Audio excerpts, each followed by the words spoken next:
QC Part 2.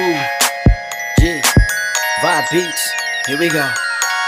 Tinitigasan na naman ako sa iyong ganda dahil sa iyo